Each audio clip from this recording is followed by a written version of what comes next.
தன் மகளை நேசித்த தாய் எலி அவளுக்கு திருமணம் செய்து வைக்க விரும்பியது. ஆழ்ந்து யோசித்த பிறகு சூரிய கடவுள் சிறந்த ஜோடி என்ற முடிவுக்கு வந்தார். அது சூரியனிடம் சென்று, ஐயா, என் அழகான மகளை மணந்து அவளை மனைவியாக ஏற்றுக்கொள்வாயா என்று கேட்டார். சூரியன் கூறினார், அம்மா, என்னை உங்கள் பெண்ணுக்கு பொருத்தமானவராக கருதியதற்கு மிக்க நன்றி. ஆனால் நான் எல்லாம் வல்லவன் அல்ல.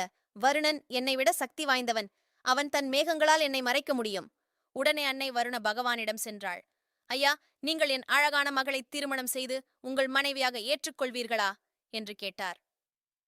வருணன், ஆண்ணையே, உமது திருமகளுக்கு பொருத்தமானவனாக என்னை கருதியதற்கு மிக்க நன்றி.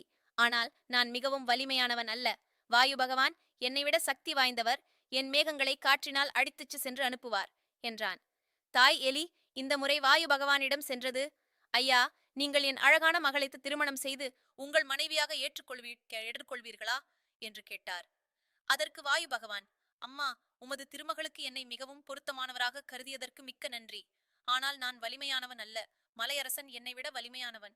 அவன் என் வழியில் நின்று என்னை தடுத்து நிறுத்த முடியும். நான் ஒரு சூறாவளியைப் போல மிகுந்த சக்தியுடன் வீசுகிறேன். என்னால் அவனை அப்புறப்படுத்த முடியாது என்றார். அதனால் தாய் எலி மலை ராஜாவிடம் சென்று, ஐயா, என் அழகான மகளை மணந்து அவளை மனைவியாக ஏற்றுக்கொள்வாயா என்று கேட்டார்.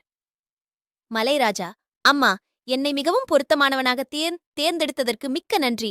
உங்கள் மகளை திருமணம் செய்து கொள்ள. ஆனால் நான் பொருத்தமானவன் அல்ல. எலிகளின் ராஜா என்னை விட மிகவும் வலிமையானவர். அவனும் அவனது அடியாட்களும் என் பாறை உடலை சுரங்கப்படுத்துவார்கள். தாய் எலி எலிகளின் அரசனிடம் சென்று, ஐயா, என் அழகான மகளை மணந்து என்னை மனைவியாக ஏற்றுக்கொள்வாயா என்று கேட்டது. அதற்கு அரசன் எலி, சரி, நான் திருமணம் செய்து கொள்கிறேன் என்றது. இளம் எலி மற்றும் கிங் எலியின் திருமணம் மிகவும் வெற்றிகரமாகவும் உற்சாகமாகவும் இருந்தது. Please subscribe our channel, friends.